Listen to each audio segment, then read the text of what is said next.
कोण्या बाळाची कथा ऐकायची? ध्रुव बाळाची गोष्ट ऐकायची तुला? तू कथेमध्ये ऐकली का ध्रुव बाळाची कथा? ऐकली? बरोबर. ध्रुव बाळाच्या आई वडिलांचं नाव माहिती का तुला? काय आहे सांग बरं? वाह सुनीती आणि एक सुरुची.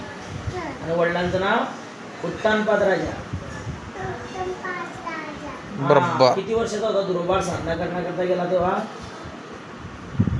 5 छोटासा होता ना. 5 वर्ष. 5 वर्ष. 5 वर्षाचा ध्रुव बाळ होता. काय झालं, एक सावतर भाऊ होता, त्याच्या भावाचं नाव होतं उत्तम. उत्तम बापाच्या मांडीवरती बसला. मग ध्रुव बाळाला असं वाटत होतं की वडिलांच्या मांडीवर मी पण बसा. पण त्याची जी दुसरी आहे की नाही सुरुची, त्या सुरुचीने काय सांगितलं त्याला, तुला जर तुझ्या वडिलांच्या मांडीवरती बसायचं आहे तर तुला माझ्या पोटी जन्माला यावं लागेल. याच्याकरता काय करावं लागेल, तर देवाला मिळवावं लागेल, भजन करावं लागेल. त्याने आईला विचारलं आपल्या, आई मग देव कुठे भेटेल?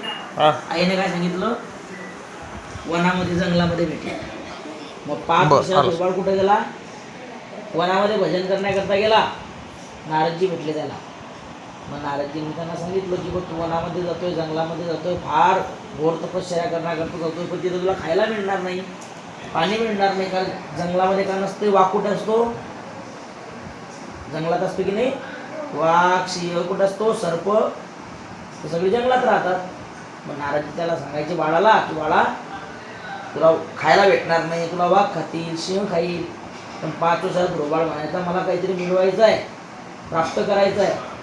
प्राप्त करण्याकरता देवाची साधना करावी लागेल. तर 5 वर्षाचा बाळ ध्रुव बाळ वनात गेला. वनात गेला. मग आपण जेवण करतो की नाही, तू रोज किती वेळा जेवण करते? 1 वेळा करते ना. मग ध्रुव बाळ वनामध्ये गेल्यानंतर जेवण न करत होता. 1 बोर खायचा 3 दिवसानंतर. पहिल्या महिन्याला 1 बोर 3 दिवसानंतर. दुसऱ्या महिन्याला गवत खायचा कोरडं 6 दिवसानंतर. मग पाणी प्यायचा. मग तरी देव भेटत नाही त्याला. इतके प्रयत्न केले तरी देव भेटत नाही. मग तो म्हणे आता देवच भेटवायचा तर मी पाणी सोडतो. पाणी सोडून दिलं. मग आपण ऑक्सिजन घेतो की नाही, श्वास घेतो ना, मग श्वास घ्यायला लागला. आणि श्वास घेतल्यामुळे मग त्याला देव भेटला. 4 महिने साधना केली, पण कठोर साधना केली ध्रुव बाळाने. आणि ध्रुव बाळाने मग 4 वर्ष साधना करून किती वर्षाचा होता? फक्त 5 वर्षाचा. 5 वर्षात ध्रुव बाळाला जगाचा मालक भेटला. मग ध्रुव बाळ काय म्हणत होता, कशावर बसायचं आहे? बापाच्या मांडीवर बसायचं. पण मग जगाच्या मालकाने त्याला कुठं बसवलं? मांडीवर नाही. जगाच्या मालकाने बघा, आता वरती तारा असतो की नाही, रात्री वरती तारे चमकतात ना, त्या सर्व ताऱ्यांमध्ये सर्वात उजळलेला तारा असतो, त्याला म्हणतात ध्रुव तारा. त्या ध्रुव तारा म्हणजे स्वतः ध्रुव बाळ आहे. समजलं तुला? ध्रुव बाळाच्या 2 आई आहे. एक सावत्र आई आणि एक तिची खरी आई. एकीचं नाव काय आहे? सुनीती. एकीचं सुरुची. आणि बापाचं नाव राजा, उत्तानपाद राजा.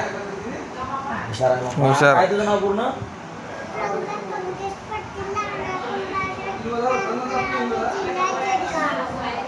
वाह.